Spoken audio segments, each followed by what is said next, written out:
Hello friends, ঝর্ণা শখের ছাদ বাগানে আপনাদের সকলকে স্বাগত। সকালে ছাদ বাগানে এসে আগেই পুজোর জন্য ফুল তুলে নিলাম। ছাদ বাগান করলে সবজির সাথে সাথে বাড়িতে ফুলের চাহিদাও কিন্তু মিটে যায়।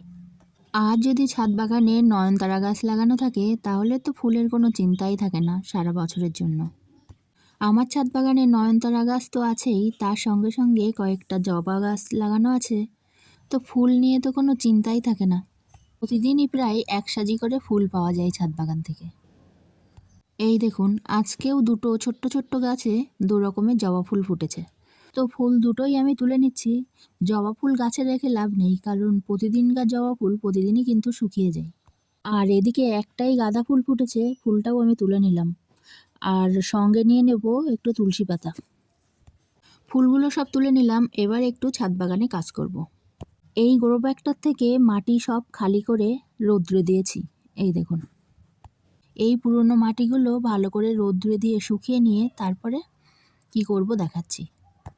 আর ছাদ বাগানে কি করে মাটি বাড়াই আমি সেটাই দেখাবো। এই দেখুন, বস্তার মধ্যে যে কিচেন ওয়েস্ট আর গার্ডেন ওয়েস্ট আমি জমা করি, এটা তো আপনারা জানেনই, আপনাদেরকে আগেও দেখিয়েছি।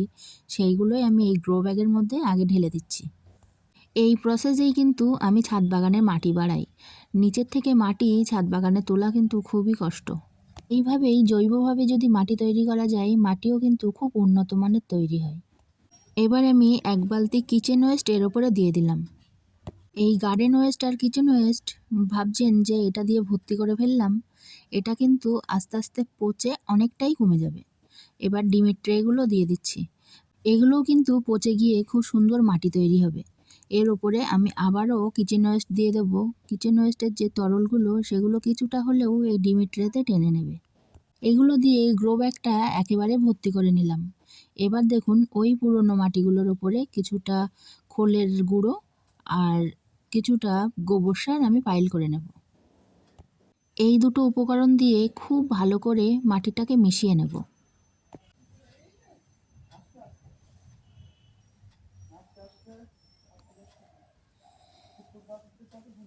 এবার এই মাটি আমি এই গ্রো ব্যাগের ওপরে, এই কিচেন ওয়েস্টের ওপরে দিয়ে দিলাম। দেখুন, আগে আমার যতটা মাটি ছিল অতটা মাটি কিন্তু আমার এই গ্রো ব্যাগে আর লাগবে না। কিছুটা মাটি আমার সেভ হলো, সেই মাটিটা আমি অন্য গাছে ব্যবহার করতে পারবো। এইভাবেই কিন্তু ছাদ বাগানে মাটি বাড়ানো যায়। এইভাবে আমি বেশ কিছুটা মাটি এর ওপরে দিয়ে রাখবো। যতটা আর কি দেওয়া যায় ততটাই দিয়ে দেব। মাটিগুলো দিয়ে গ্রো ব্যাগটা একেবারেই রেডি করে রেখে দেব প্রায় 1 মাস মতো। নিচে যে ওয়েস্টেজগুলো দিয়েছি ওগুলো 1 মাসের মধ্যে পচে যাবে আর খুব সুন্দর উন্নত মানের মাটি তৈরি হবে। আর এক্সট্রা যে মাটিগুলো আমার বেঁচে গেল ওগুলো আমি একটা লেবু গাছের গোড়ায় দিয়ে দিলাম।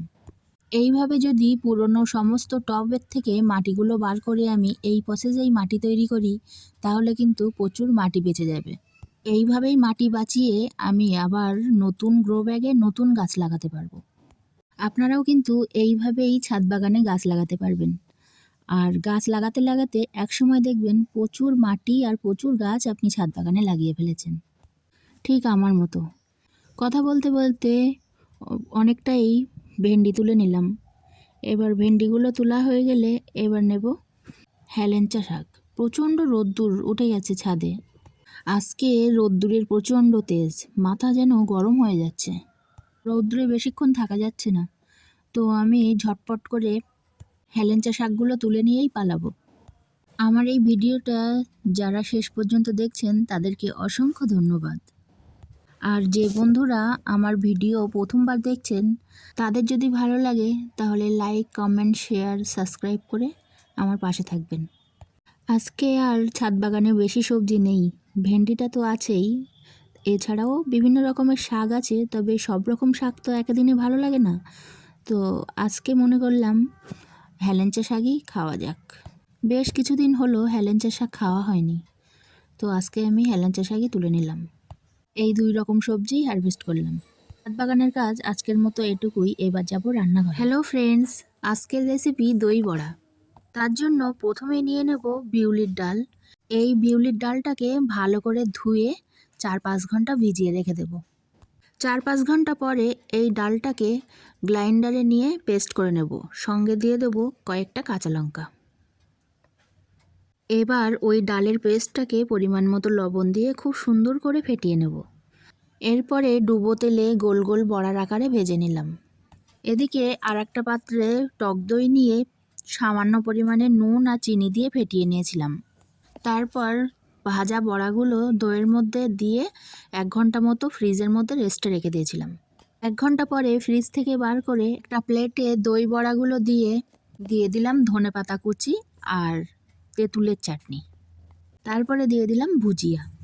দই বড়াটা আমার রেডি। কেমন হয়েছে রেসিপিটা কমেন্টে জানাবেন।